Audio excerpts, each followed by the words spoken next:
en 5 ans. Le problème n'est pas de changer le président, mais réclamer un changement. Soyons intelligents pour rattraper le temps.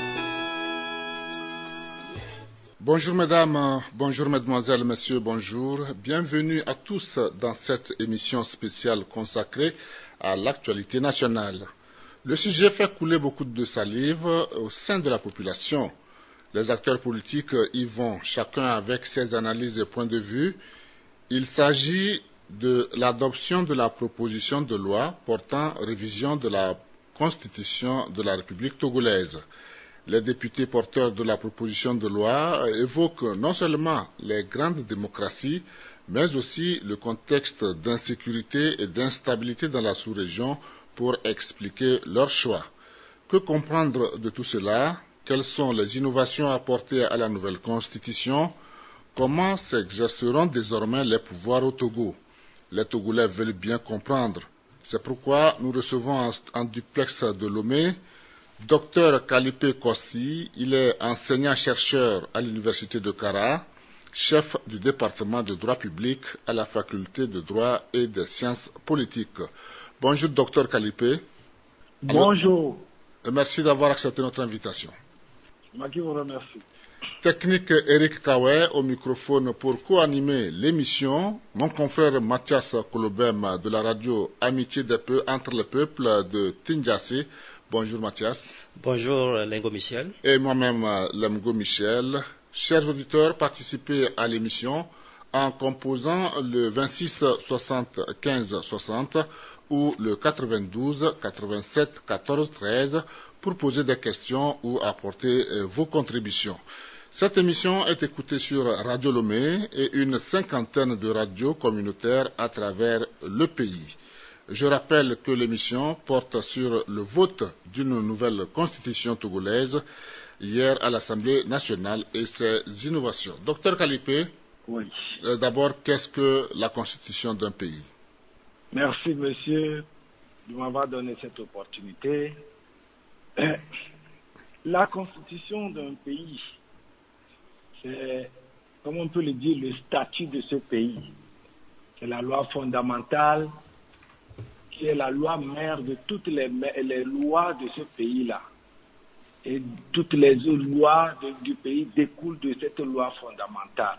Et la loi fondamentale qui est la Constitution détermine les droits et les devoirs des citoyens et les mécanismes de protection de ces droits, d'une part, et d'autre part, elle aménage pour l'État en question les différents pouvoirs qu'on doit avoir dans ce pays, notamment le pouvoir exécutif, législatif, judiciaire et les autres différents contre-pouvoirs qu'on doit avoir, et en même temps trace les relations qui doivent exister dans ces différentes institutions de l'État. Donc c'est cet ensemble-là qui est porté dans le document fondamental qu'on appelle la Constitution. C'est ça. Oui. Alors, jusqu'à hier, la nouvelle est là, la constitution togolaise a été modifiée. Quelles sont les innovations portées par le texte qui a été voté hier à l'Assemblée nationale? Qu'est-ce qui a changé fondamentalement? Si on veut faire une lecture simple, moi j'aurais préféré qu'on retourne un peu de la constitution de 92. La constitution de 92 avait prévu au niveau du pouvoir exécutif, puisque c'est de ce pouvoir-là qui a connu une véritable mutation aujourd'hui. En 92, on avait le président et le premier ministre, le président qui avait des pouvoirs propres et un premier ministre qui avait une plénitude de pouvoir qui devait l'amener à conduire l'action du gouvernement, à être un véritable détenteur de pouvoir. Mais on a remarqué très tôt que les deux autorités majeures de la vie politique devaient être en friction, en conflit permanent. Ce qui a mené à la révision de 2002. Cette révision de 2002 va renforcer les pouvoirs du président au détriment du Premier ministre. Donc, le Premier ministre va travailler désormais sous l'impulsion du chef de l'État. C'est ce qu'on a connu jusqu'à hier. Mais avec la révision que nous venons de connaître, désormais, le président est dépouillé de tout pouvoir. Il n'a désormais que des pouvoirs honorifiques et c'est le président du Conseil qui est, entre guillemets, le Premier ministre, puisque dans certains pays, on l'appelle président du Conseil, dans d'autres, il est appelé chancelier, par exemple en Allemagne, ainsi de suite. C'est lui qui sera le détenteur du véritable pouvoir. Donc ce n'est que... ça nous permet de voir clairement que le Congo a fait un véritable changement d'un point de vue de régime politique en se focalisant désormais dans un régime parlementaire pur. Parce que nous étions toujours dans le régime parlementaire, mais on est passé d'un régime parlementaire dualiste, c'est-à-dire où les deux pouvoirs pouvaient se bloquer, à un régime parlementaire, mais dans un sens de présidentialisme. Et finalement, on décline totalement pour un régime parlementaire moniste où le président n'aura que des rôles honorifiques. Il va recevoir les ambassadeurs, accréditer les ambassadeurs. Il sera là comme une personne morale, une autorité morale du pays. Sa voix, ce serait une personnalité de consensus appréciée, aimée par tous. Et puis, il y aura celui qui va avoir la manette de la gestion du pays, c'est-à-dire le président du Conseil. Lui, désormais, il sera élu, tout comme le président qui sera élu, non plus par au suffrage universel, les deux seront élus par le Parlement, c'est-à-dire l'Assemblée nationale et le Sénat pour le président de la République, et puis les députés tout simplement pour le président du Conseil. Et ce président du Conseil, généralement, sera le chef de file du parti majoritaire ou de la coalition de partis majoritaires au Parlement. Voilà une des premières leçons à tirer de la nouvelle révision qui s'impose désormais aux Togolais. D'accord. Merci beaucoup, Dr Kalipé Kossi, pour ces innovations que vous venez de donner. Alors, dites-nous, dans la situation actuelle, qui a initié cette révision constitutionnelle? Alors, la révision constitutionnelle, d'abord, disons que toute constitution peut être révisée. Oui. Et aucune constitution ne peut pas être révisée parce que c'est de l'ADN même de la constitution de prévoir, si une constitution veut durer dans le temps, les mécanismes qui lui permettent de durer dans le temps, donc d'être modifiée pour se conformer à l'évolution de la société. Voilà. Donc, notre constitution de 92 a prévu également des dispositions dans ce sens. Oui. Quelles sont ces dispositions? Pardon? Ces dispositions, quelles sont-elles? Voilà, c'est l'article 44 de la Constitution qui a prévu que l'initiative de la révision appartient au président de la République et à 1/5 des députés composant l'Assemblée nationale. Et ici, c'est cette dernière voie que les députés ont usé en essayant de faire une proposition de loi constitutionnelle pour réviser la Constitution. C'est ce qui s'est passé. C'est ce qui s'est passé. Oui. La Constitution d'un pays est-elle figée ou plutôt elle est dynamique? Alors, c'est ce que je disais, qu'une Constitution ne peut pas être figée parce que, par principe, aucune génération ne pourrait élaborer des lois qui s'imposeraient aux générations à venir.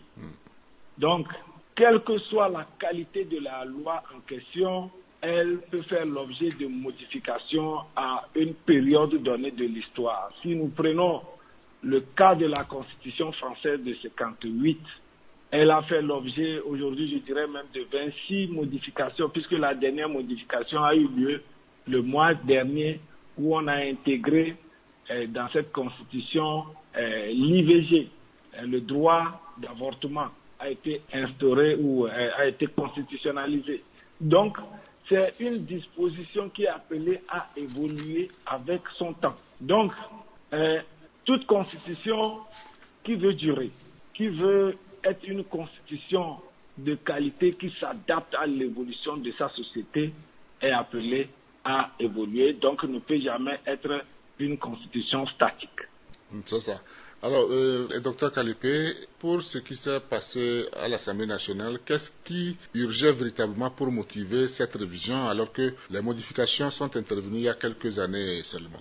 Alors, sur la question, comprenez que les parlementaires ont la compétence de faire la loi, y compris la loi constitutionnelle. Alors, l'opportunité de réviser la Constitution, c'est un droit qui leur est acquis dès lors que les conditions prévues par la Constitution sont réunies. En d'autres termes, on se rend compte que pour cette loi, il y a eu les 1/5 des membres qui ont procédé à l'initiative de la loi. Donc, c'est un premier élément. Deuxième élément, cette loi a été votée à plus de 4/5 prévus par la Constitution. Alors, en droit constitutionnel, lorsque les conditions prévues sont respectées, l'opportunité d'agir incombe peu. Parce que c'est avant tout des politiciens qui agissent en tenant compte du contexte et de l'évolution de ce que la base leur réclame. Oui, je vous écoute. D'accord. Mathias Kouloubé. Merci, Lengo. Docteur Kalipé, au regard de ce qui s'est passé à l'Assemblée, comme on le disait depuis le début de l'émission, s'agit-il d'une modification, d'une révision constitutionnelle, d'une réécriture de la Constitution ou d'un changement de Constitution débouchant sur un nouveau régime? Alors, cette question, moi, à mon humble avis, du moment que un certain nombre de fondamentaux ont été touchés, notamment le régime qui a été revu fondamentalement, on peut dire qu'il y a eu un changement de constitution, mais il faudrait que je vous dise qu'il peut y avoir changement de constitution dans la même constitution.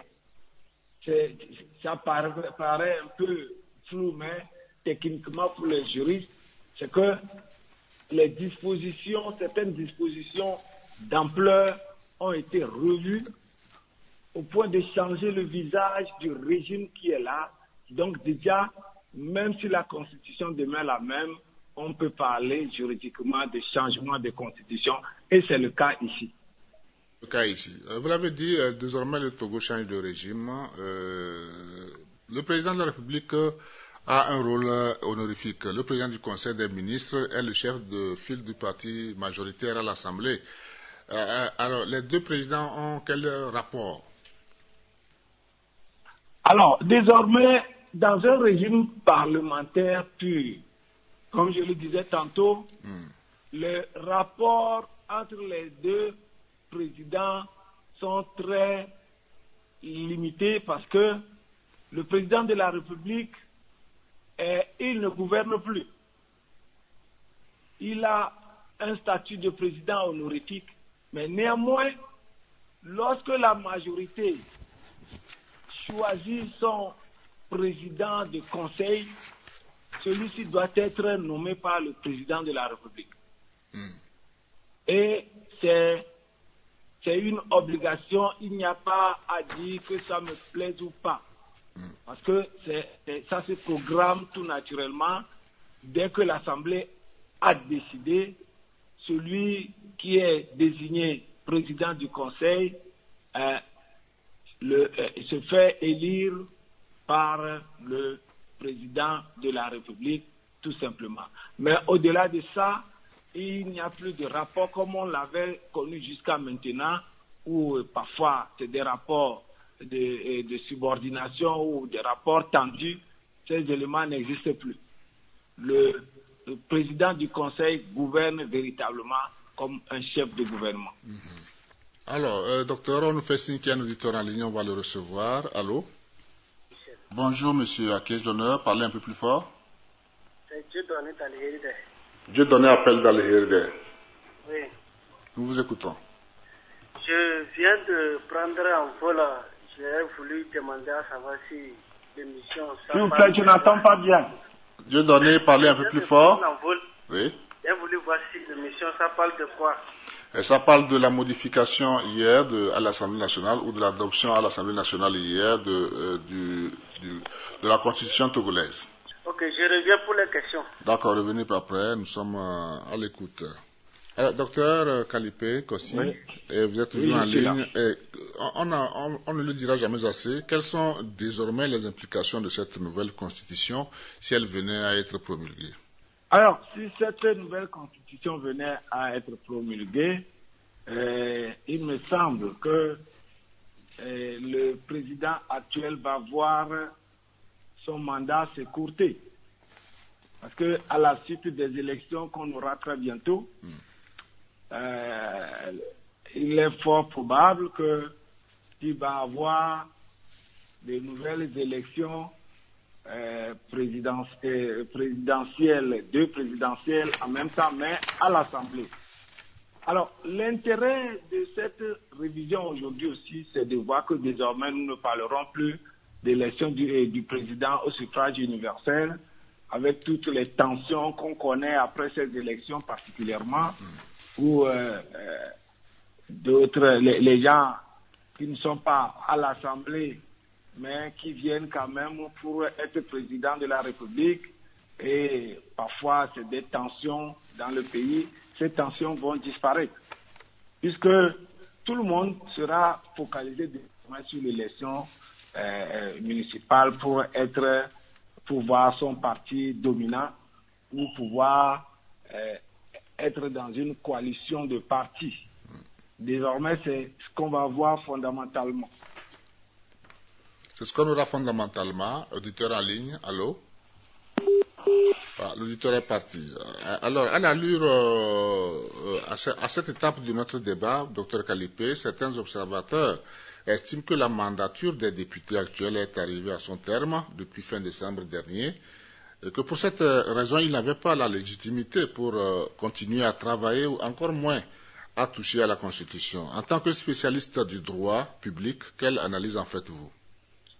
Alors, monsieur le journaliste, moi, sur cette question-là, je pense que c'est déjà même dépassé aujourd'hui, parce que c'est dépassé.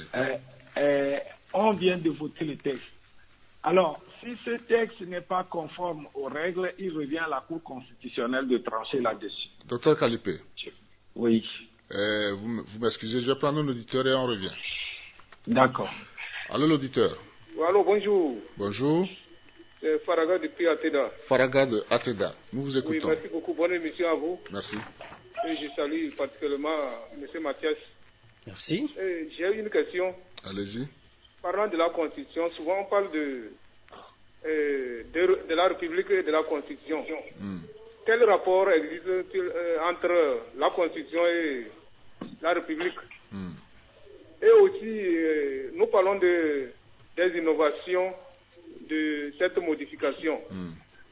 Elle veut dire que cette fois-ci sera mieux par rapport à avant, parce que jusqu'à présent, nous qui étions déjà habitués avec l'ancien régime ou bien l'ancien système, nous voyons que peut-être c'est encore mieux, parce que c'est nous-mêmes, c'est la population entière qui choisit son président.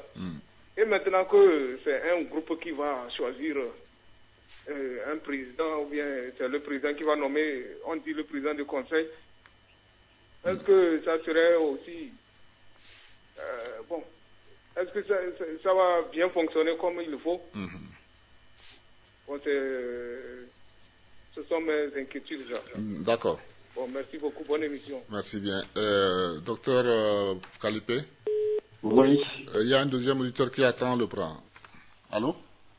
Allô, bonjour Lengo. Bonjour mon frère, à quel honneur? C'est M. Assis de Pierre Kadjika. Assia de Pierre Kadjika. Oui, M. Assis de Pierre Kadjika. Nous vous écoutons, Assis. Bon, j'aimerais poser une question. Ma question est celle-ci. Bon, nous parlons de constitution.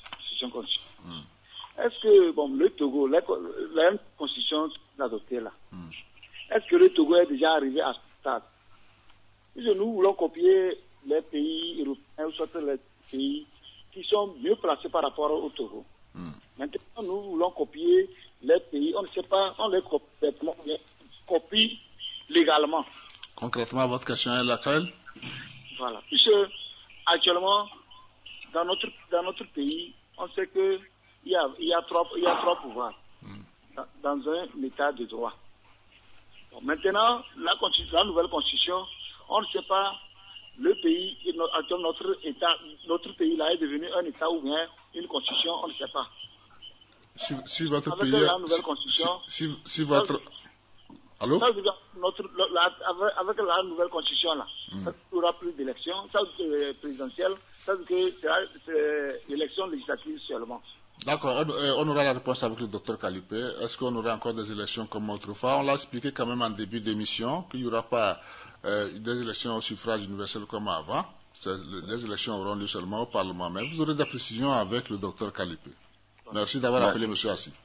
C'est pourquoi j'ai posé cette question. Oui, tout à fait. Docteur Kalipé. Bon, oui, je crois que la première question, c'était par rapport le rapport entre constitution et république. Et république. Est-ce que changer de constitution, en même temps, on peut changer de république en ce moment, comme c'est le cas? Oui, la république, qu'on appelle république, c'est un ensemble de règles juridiques qui déterminent l'organisation des pouvoirs dans l'État. Et cet ensemble d'éléments d'ordre idéologique, institutionnel, sociologique, qui concourt à former le gouvernement dans un pays donné, à une période donnée, s'appelle république. Et cette république est portée par la Constitution.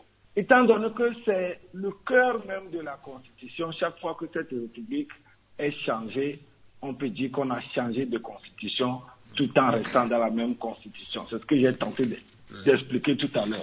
Alors, la deuxième question, je n'ai pas bien saisi si vous l'avez. La deuxième question, il demande si les innovations qu'on a apportées à la Constitution actuellement sont meilleures par rapport aux anciennes dispositions.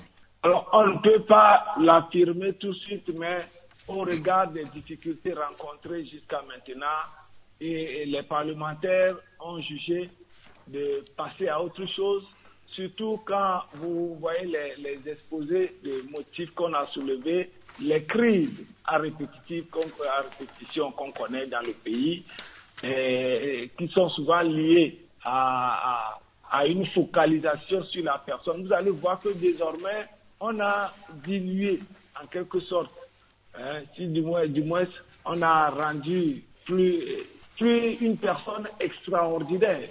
Le président devient une personne ordinaire en quelque sorte.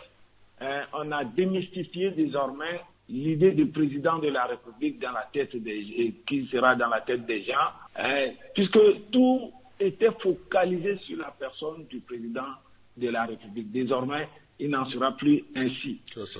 C'est plus, on va être tourné vers le renforcement du pouvoir du Parlement. Parce que le président du Conseil, il sera responsable devant ce Parlement-là. Il peut le destituer à tout moment. Il pourrait être renversé si jamais sa politique et sa vision ne correspondent pas à la vision du Parlement. Donc, ici, le pouvoir qui sera renforcé désormais, c'est le Parlement. Et qui dit Parlement, dit la représentation nationale. Donc, tous les citoyens se verront désormais impliqués dans la chose commune, étant donné que leurs représentants iront défendre sérieusement leurs intérêts au Parlement. Voilà. Monsieur Assi, avec la nouvelle donne, il n'y aura plus d'élections. Il y aura plus d'élections au Togo. Ça dit que les électeurs togolais n'iront plus aux urnes, mais c'est seulement au Parlement que cela se passe. Est-ce que c'est comme ça? Il s'élève contre cela? Oui, les parlementaires seront élus au suffrage universel. Déjà, si les parlementaires sont élus au suffrage universel, alors le président de la République et le président du Conseil seront élus. Le président de la République, lui, sera élu en congrès, c'est-à-dire les sénateurs plus les députés vont élire le président de la République en congrès, et au niveau de l'Assemblée nationale, les députés vont élire le président du Conseil. Voilà ce qui va se passer. Vous savez très bien qu'au niveau du Sénat, c'est aussi une deuxième chambre prévue par la Constitution, et à ce niveau, ce sont les conseillers régionaux et les conseillers municipaux qui vont désigner leurs représentants au niveau de cette chambre, plus quelques personnes nommées par le président de la République. Voilà, donc je pense qu'il y aura des lois pour préciser toutes ces questions afin que tout se passe dans l'ordre. Alors Mathias Kloubem, il y a un auditeur en ligne. Alors l'auditeur en ligne. Ah, il est parti malheureusement. Il est parti. Docteur Kalipé. Oui. Nous parlions donc de la légitimité de cette Assemblée de toucher à la Constitution, et vous disiez que s'il y a problème, la Cour constitutionnelle allait trancher. Exactement, parce que désormais, le président de la République a 15 jours pour promulguer ce texte, et pendant ce temps, les recours possibles se feront au niveau de la Cour constitutionnelle. Donc, si jamais il y a une institution ou un groupe de parlementaires qui pensent que cette loi n'est pas conforme à la Constitution de 92 et qu'il y a des éléments à soulever, ce sera devant cette juridiction. Ce sera devant cette juridiction. Mathias? Oui, Michel. Alors, docteur Kalipé, oui. La Constitution, loi fondamentale d'un pays, est-elle au-dessus des conventions et textes juridiques internationaux auxquels le pays est parti? Alors, sur cette question-là, oui. Je pense que d'un point de vue pédagogique, il faut comprendre que la doctrine a été généralement divisée sur la question, parce qu'il y a ceux qui soutenaient la thèse moniste et la thèse dualiste. Je vais m'expliquer. Selon ceux qui soutiennent la thèse dualiste, c'est que les conventions et traités, dès lors qu'ils ont été ratifiés par l'État, entrent dans l'ordonnancement juridique de cet État, mais avec un rang inférieur à la Constitution. Maintenant, quand nous prenons ceux qui soutiennent la thèse du dualisme, ils pensent le contraire. Donc je disais que pour ceux qui sont dans la logique de la deuxième thèse, oui. C'est que la thèse dualiste, c'est que même si les conventions ratifiées entrent dans l'ordonnancement juridique, il y a ce qu'on appelle une suprématie de ces conventions sur la Constitution. Mais la tradition juridique dont nous sommes issus, qui est la tradition française, a toujours opté pour la suprématie de la Constitution sur les conventions internationales.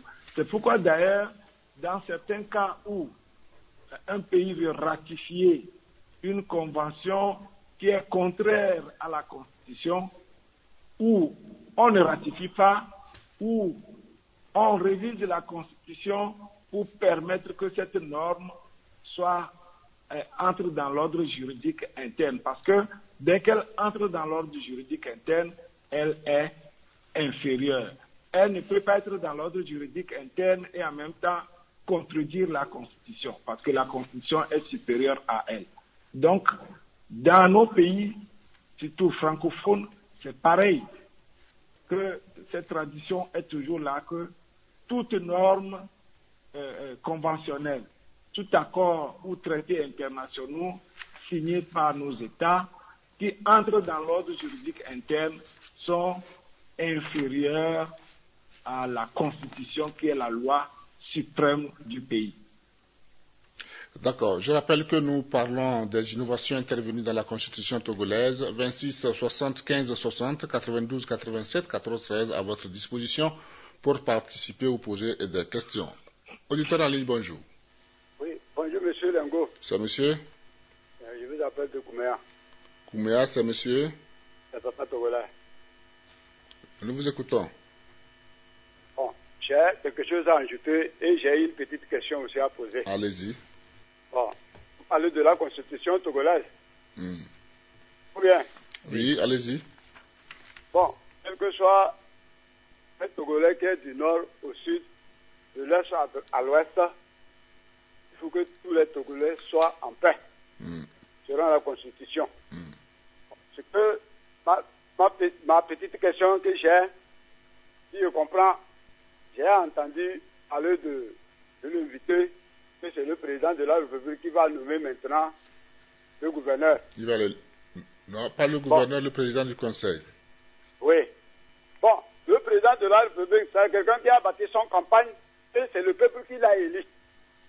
Étant président de la République, il va nous surveiller, nous les Togolais. Bon, je ne sais pas quelle compétence celui-là a et il va le nommer étant président du conseil. Merci beaucoup. Je voudrais savoir. Là-bas, c'est sombre un peu. Merci beaucoup. Je ne sais pas si Papa Togola a bien compris l'explication du docteur Kalipé Kossi. Docteur? Oui, moi-même, je n'ai pas bien saisi ce qu'il a dit. Alors, avant de revenir sur sa question, on prend un deuxième auditeur. Allô? L'auditeur est parti. Il demande quelle compétence l'Assemblée a pour élire un président de la République, un président du Conseil. Alors, le Parlement, l'Assemblée nationale, c'est la représentation de toute la nation. C'est pourquoi l'Assemblée, les membres, les députés seront élus au suffrage universel. L'ensemble des députés réunis représentent tout le Togo. Et donc, si cet ensemble pose un acte, c'est au nom de tout le Togo. C'est pourquoi on parle de la représentation nationale.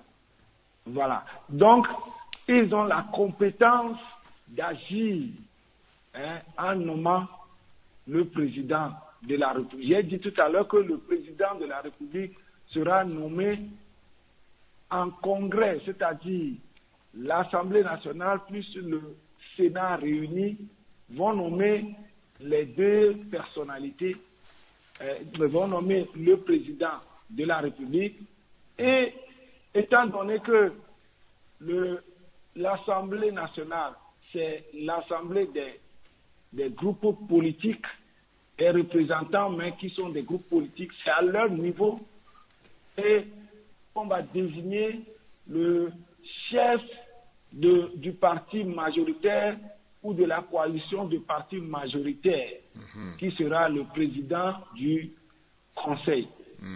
Alors, ce qui est intéressant dans ce jeu, vous verrez que parfois certains partis qui se disent de l'opposition, on parle de l'opposition radicale ou modérée, ainsi de suite, vous allez voir que des partis au pouvoir et les partis de l'opposition vont même former des coalitions pour pouvoir gouverner.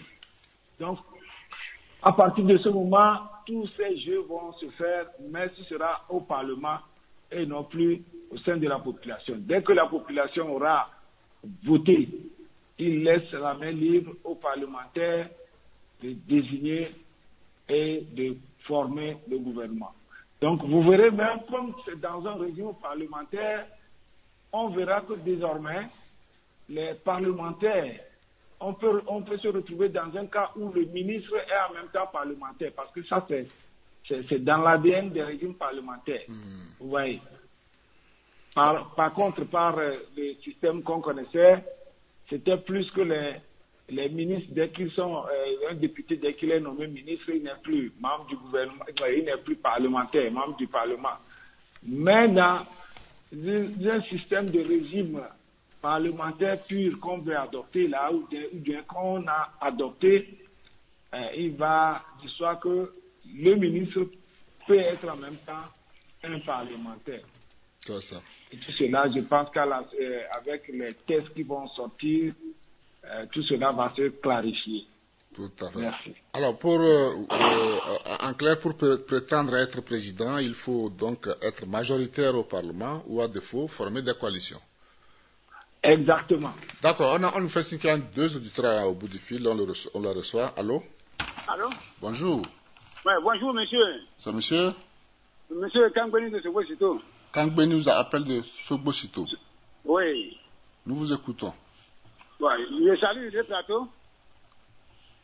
Oui. Je vous ai pris en vol, je voudrais demander à savoir, dans ce cas, est-ce qu'il y aura la campagne? Est-ce qu'il y aura la campagne? Oui, c'est ma question, ça. D'accord. C'est tout? Merci, bonne émission. Merci beaucoup, M. Kangbeni. Bien de choses à nos amis de Lomé Sogbosito. Deuxième auditeur, allô? Il est parti. Alors, docteur Kalipé? Oui. M. Kangbeni demande, dans la situation actuelle de cette nouvelle constitution, est-ce qu'il y aura campagne? Bien sûr qu'il y aura campagne, mais seulement pour l'élection des parlementaires, des députés. C'est seulement pour les députés qu'il y aura campagne. Dès que ces députés sont élus, il y aura aussi campagne pour les sénateurs, mais cette campagne se limitera aux conseillers municipaux et conseillers régionaux qui seront élus aussi très prochainement. Donc, il n'y aura plus élection du président de la République comme on a l'habitude de le connaître. Donc, c'est fini pour l'instant. Le président de la République sera élu, comme je vous l'ai dit, ce sera une personnalité qui mérite d'être là, une autorité morale. Quand il prend la parole, tout le monde est d'accord que celui-là, on doit l'écouter. Voilà, c'est des personnes comme ça qui sont à ce poste. Des personnes qui ont suffisamment servi le pays, qui sont d'une moralité, d'une intégrité digne de ce nom pour être en quelque sorte le père du pays à ce moment-là. Voilà, ou la mère du pays. C'est des personnalités comme ça qui sont désignées. Mathias Klobem, un auditeur en ligne. Alors, l'auditeur, allô? Oui, allô? Bonjour. Bonjour, c'est Falaga qui est revenu. D'accord. Bon, c'est pour savoir, le président de la République, le mandat c'est pour combien de temps et le président du Conseil, c'est combien de temps? Donc, c'est ma question. D'accord. Merci beaucoup. Ça sera tout, M. Faraga? Oui, ça sera tout. D'accord. Alors, docteur Kalipé? Oui. Notre auditeur voudrait savoir, le président de la République, le Conseil, leur durée. Le mandat, ça dure combien de temps maintenant? Ce qui a été adopté hier, le président de la République aura un mandat de 6 ans, non renouvelable. D'accord. Et les députés auront un mandat de 6 ans renouvelable.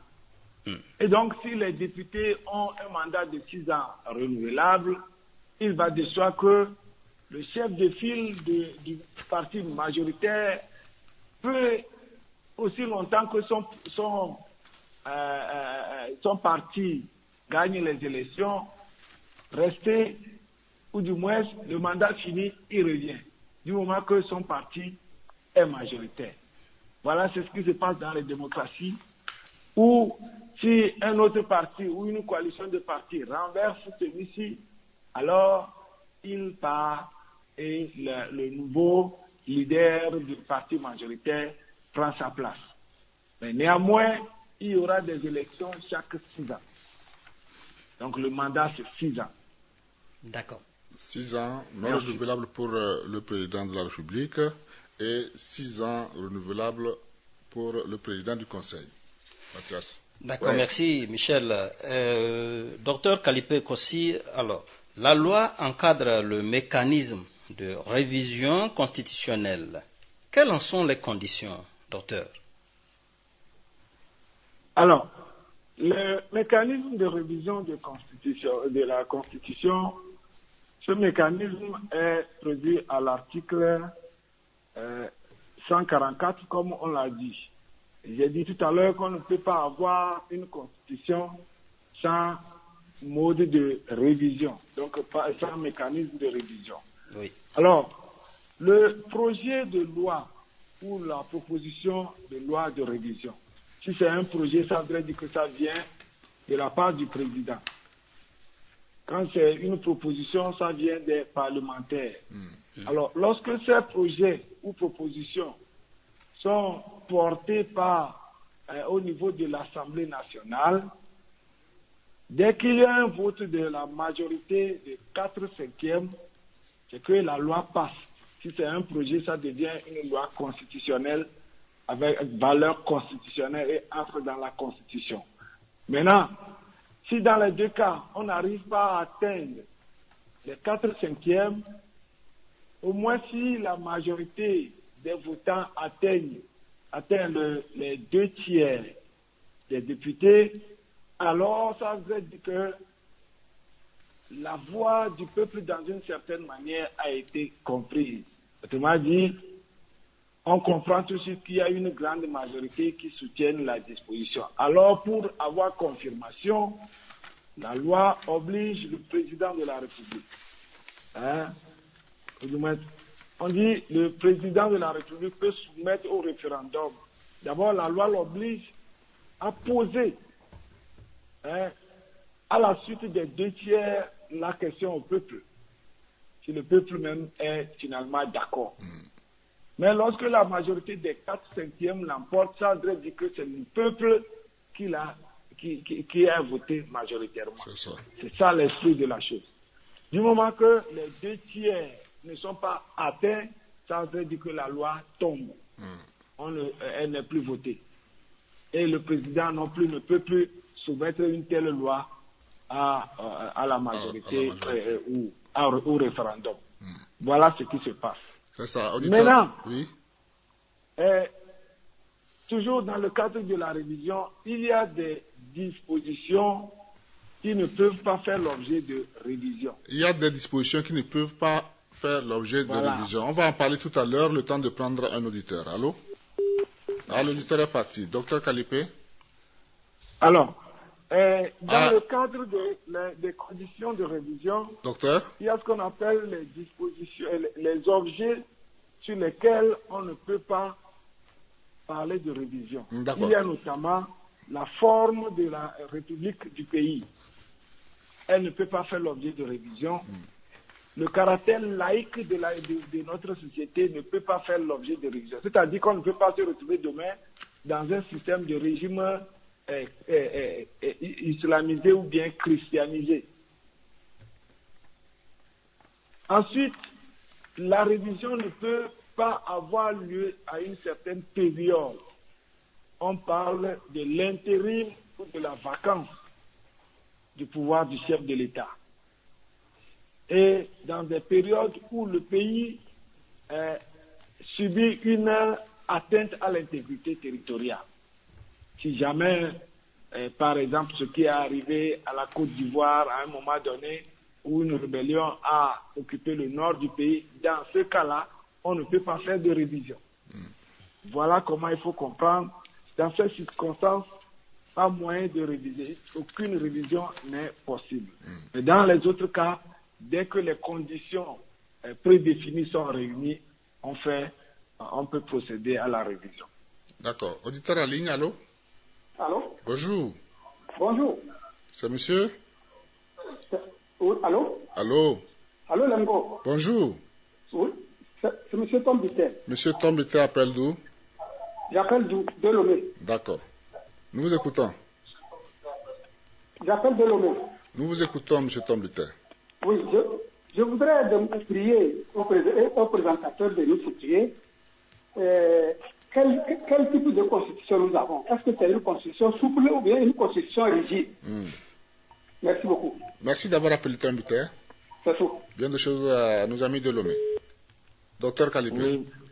Je n'ai pas compris la question. Oui, l'auditeur demande quel type de constitution le Togo dispose-t-il. Est-ce que c'est une constitution souple ou rigide? Alors, au regard de ce que je viens de dire concernant la révision, c'est que nous sommes dans un cas de régime de constitution rigide. La constitution, elle est souple lorsqu'elle peut être révisée comme une loi ordinaire. Supposons qu'un seul député demande la révision de la Constitution et que les députés votent à la majorité simple. Là, c'est le cas d'une loi ordinaire. Or, ce n'est pas le cas de ce que nous disons ici. Il faut un quorum de 1/5 des députés qui se mettent d'accord d'abord pour dire que nous initions une révision. Ensuite, il faut les 4/5 pour que cette révision soit admise. Donc, on n'est pas dans une situation de constitution souple, mais de constitution rigide. Voilà. Alors, merci docteur. Un autre auditeur en ligne, allô? Oui, allô? Bonjour. Bonjour. C'est monsieur? Monsieur Peli Nelson. Peli, hein? Peli Nelson, qui vous appelle de Kara. Vous appelez de Kara, quel quartier de Kara? À quartier Sinaï. Sinaï, hein? Ouais. D'accord, nous écoutons. Par rapport à l'émission, j'avais des questions à vous poser. Oui. Concernant cette proposition de révision constitutionnelle, est-ce que le président de la République peut user de ses pouvoirs discrétionnaires pour ne pas promulguer la loi? C'est la première question. Deuxième question. Est-ce que la Cour de justice de la CEDEAO a le monopole de rejeter cette proposition de la révision lorsqu'il y a une saisine, par exemple, par les ayants droit? Et encore, est-ce que cette proposition de loi n'est pas à moitié non conforme à la Constitution elle-même, parce que en son article 59, on dit que le président de la République est élu au suffrage universel direct, égal et secret pour un mandat de 5 ans, renouvelable une seule fois. Cette disposition ne peut être modifiée que par voie référendaire. Est-ce que le peuple ne devrait pas être consulté à ce propos par rapport à cet article? Monsieur Peli? Peli. On parlait depuis de modification de révision constitutionnelle. Oui. C'est cet article 59 qui a été revu. Oui. D'accord. Donc, c'est ma question que j'avais voulu. D'accord. Donc, je vais laisser quand même le docteur répondre. D'accord. Allô, docteur? Oui. Alors, monsieur Tom, non, d'accord, c'est monsieur Peli. Il demande si le président de la République peut-il refuser de promulguer la loi votée hier. Alors, le président il peut refuser de promulguer, mais juridiquement, même s'il refusait de promulguer la loi avec le quorum qui est là, les députés peuvent saisir la Cour, et la Cour, si les conditions sont réunies, la Cour peut valider. Si la Cour pense que les conditions sont réunies, la Cour valide. Donc, je ne vois même pas, surtout que la majorité est du pouvoir, est du même parti que le président. Je ne vois pas le président en train de s'opposer, de promulguer cette loi.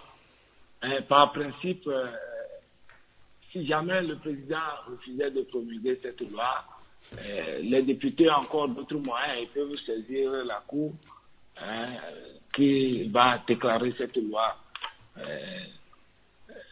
Loi de la République, si jamais la Cour juge que les conditions sont réunies. C'est ça. Voilà. La deuxième question de M. Peli, c'était de savoir si la Cour de justice de la CEDEAO peut intervenir pour rejeter cette loi, cette proposition de loi. Malheureusement, non. Malheureusement, non, parce que ici, il est question de la souveraineté. C'est le souverain, le pouvoir constituant.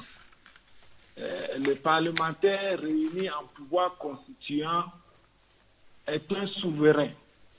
Et donc, quand le souverain s'exprime, aucune autre institution ne peut véritablement venir, surtout à plus forte raison de l'extérieur, comme nous l'avons dit tout à l'heure, que toutes les conventions signées par le Togo, qui font partie intégrante de l'ordre juridique du pays, sont inférieures à la Constitution. Et donc, c'est difficile de penser que le juge de la CEDEAO, je ne pense même pas que dans le statut de la CEDEAO que cela s'y trouve. Donc, ce serait impossible pour le juge communautaire de censurer la décision de la Cour du souverain. souverain. C'est-à-dire que ce n'est pas le Parlement ordinaire ici, mais c'est le constituant dérivé qui s'est exprimé. C'est ça. Voilà, et c'est le souverain. C'est le souverain. Voilà. Alors, Mathias, il y a 2 auditeurs au bout du fil. Allô, l'auditeur? Allô? Allô, monsieur Lengo Michel. C'est Mathias qui vous reçoit. Ah, c'est monsieur Mathias, c'est autant pour moi. C'est monsieur Awesso qui appelle de Sarakawa. Monsieur Awesso de Sarakawa. Sarakawa, oui. Oui, c'est juste une question que je voudrais poser. Allez-y. Au fait, je voudrais savoir comment l'appelle-t-on. Cette révision, elle prend effet à partir de quand? Et ma deuxième inquiétude, comment l'appelle-t-on? L'Assemblée nationale qui est acharnée à réviser cette constitution. Oui. Bon, à mon avis, c'est une assemblée qui est, si j'ai bonne mémoire, à terme de son parcours. Si j'ai bonne mémoire. Bon, j'ai une petite inquiétude. Oui. Bon, si vous pouvez essayer de me comprendre et lever mon inquiétude, ça me ferait plaisir. Soyez encore plus explicite pour qu'on puisse bien cerner votre message. Oui, c'est pour dire que l'Assemblée, les membres de l'Assemblée nationale qui sont en train de modifier cette constitution est à court de mandat. Bon, c'est ça que je dis. Est-ce que les travaux, est-ce que ce travail sera un travail qui va porter foi? Bon, c'est ce que je voulais dire. D'accord. Merci beaucoup. Le deuxième, allô? Allô, l'auditeur? Allô, visiblement, l'auditeur n'est pas Il n'a pas le retour. Il n'est pas en ligne. D'accord, nous allons continuer avec le docteur en attendant. Alors, docteur Kalipé, on va revenir sur la question de monsieur Awesso qui nous a appelé de Sarakawa. Il voudrait savoir à quand la révision prendra-t-elle effet? Et la deuxième question, l'Assemblée nationale, selon lui, n'est pas, selon lui, bien disposée pour réviser la Constitution aujourd'hui. Qu'en dites-vous? Alors, la première question, c'était d'abord de voir à partir de quand cette nouvelle constitution prenait effet. Voilà. Ah bon, moi je me dis simplement qu'elle prend effet avec la promulgation du chef de l'État. Sauf s'il y a eu des dispositions transitoires qui ont été prises sur certains points que je n'ai pas à mon niveau ici. Oui. Mais dès que la loi sera promulguée, elle prendra effet. D'accord. Alors, deuxième chose, c'est par rapport à la compétence des institutions de l'Assemblée nationale. De l'Assemblée nationale. Alors, c'est très simple. L'article 59, dernier alinéa, avait précisé déjà que l'Assemblée nationale reste en fonction jusqu'à la prise de fonction des successeurs. Alors, jusqu'à ce jour, il n'y a pas eu d'élection. Donc, il n'y a même pas encore de successeur que ce soit. D'accord. Alors, ça va de soi que, très naturellement, c'est cette assemblée-là qui régente la vie de notre pays. On dit reste en fonction. Et rester en fonction, on n'a pas dit intérim. On n'a pas dit vacances de pouvoir. On nous parle de rester en fonction jusqu'à la prise de fonction. Vous voyez, ça voudrait dire que la mission que l'autre cour, qu'est-ce que je dis encore, la mission que les successeurs viendront assumer, alors les députés d'aujourd'hui peuvent ou bien doivent l'assumer. En plus, les gens nous diront qu'ils sont à la fin du mandat. La fin du mandat ne signifie pas qu'ils ne doivent pas travailler.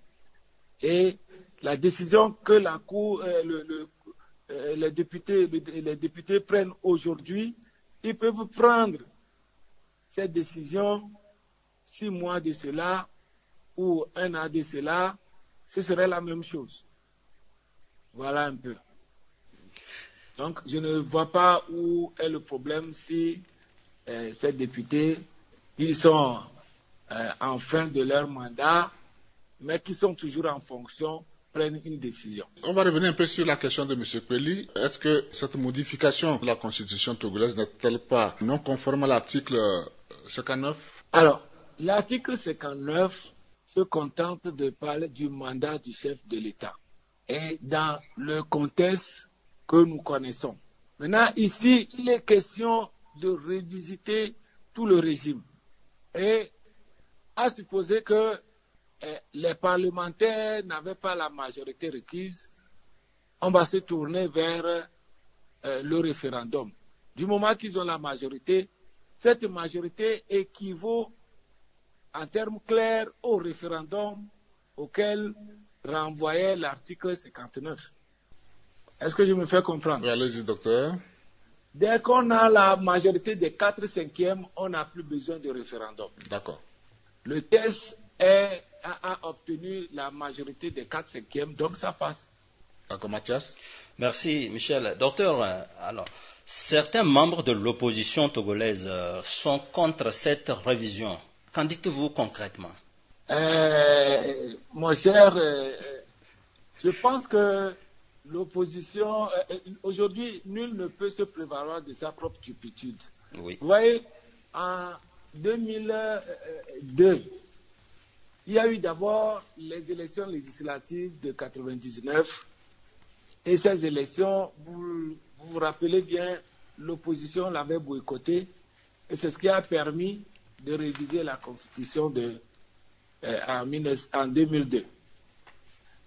Alors, en 2018, l'opposition boycotte encore les élections législatives et on assiste à une double révision. Une révision en 2019 et une autre en 2019.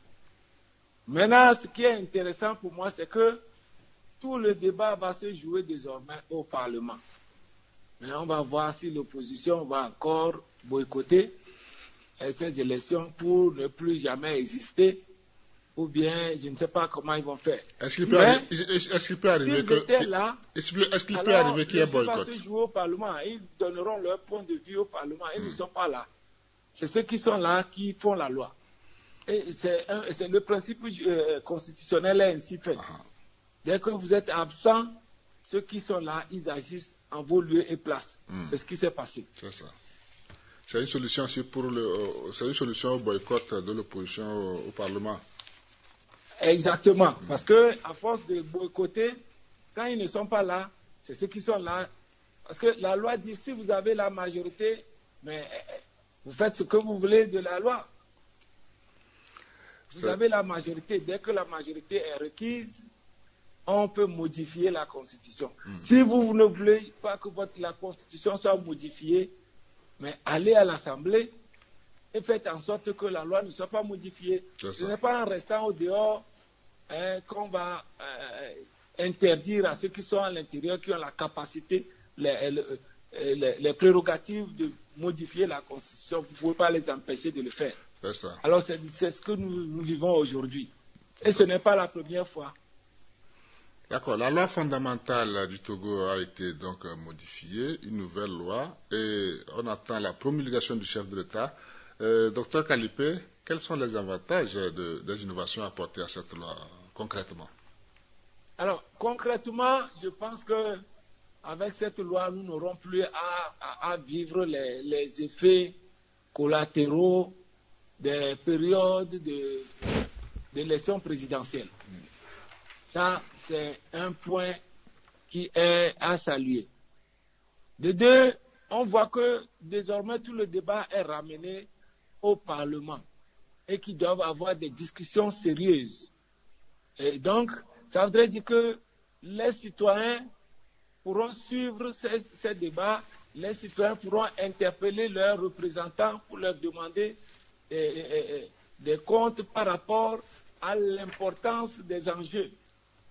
Ça, c'est un travail très important que cette nouvelle dynamique est en train d'apporter Et donc, désormais, ce sera une démocratie réelle, une démocratie des débats. Et mieux encore, on voit que certaines dispositions sont prises au niveau institutionnel, certaines, surtout au niveau des autorités indépendantes, il y a des renforcements de ces institutions à certains égards, tous dans le but de renforcer l'état de droit et principalement l'instance qui va porter sur la transparence de la vie publique. Voilà des institutions qui vont soutenir la démocratie dans notre pays. Je pense que c'est des avantages pour le pays. C'est ça, Dr Kalipé, nous sommes à la fin de cette émission. Avez-vous un aspect que vous n'avez pas abordé ou que vous n'avez pas expliqué en guise de conclusion? Bon, là, tout ce que moi je peux dire, c'est que les Togolais expérimentent une fois encore cette nouvelle phase de notre Constitution, au lieu de se lancer dans des diatribes, se contenter de voir qu'est-ce qu'on peut tirer, et je parle ainsi à l'opposition de voir dans cette nouvelle Constitution-là, qu'est-ce qui peut être profitable pour tout le monde. Et donc, c'est sur ces avantages, ces aspects positifs sur lesquels on doit travailler pour vivre cette nouvelle expérience de régime parlementaire. Merci beaucoup. Docteur Kalipé Kossi, je rappelle que vous êtes enseignant-chercheur à l'Université de Kara, chef du département de droit public à la faculté de droit et des sciences politiques. Merci d'avoir répondu à nos questions et bonne journée chez vous. Bonne journée à vous, messieurs. Et à très bientôt. À très bientôt. Mesdames et messieurs, c'est la fin de cette émission spéciale. Merci de votre très aimable attention. Merci à la réalisation assurée par Émile Pamazi et toute son équipe. Lemgo Michel et Mathias Kloubem étaient à la conduite de l'émission. Merci Mathias Kloubem, bon retour chez vous. Merci Lemgo Michel. On se dit donc au revoir et bonne suite de nos programmes.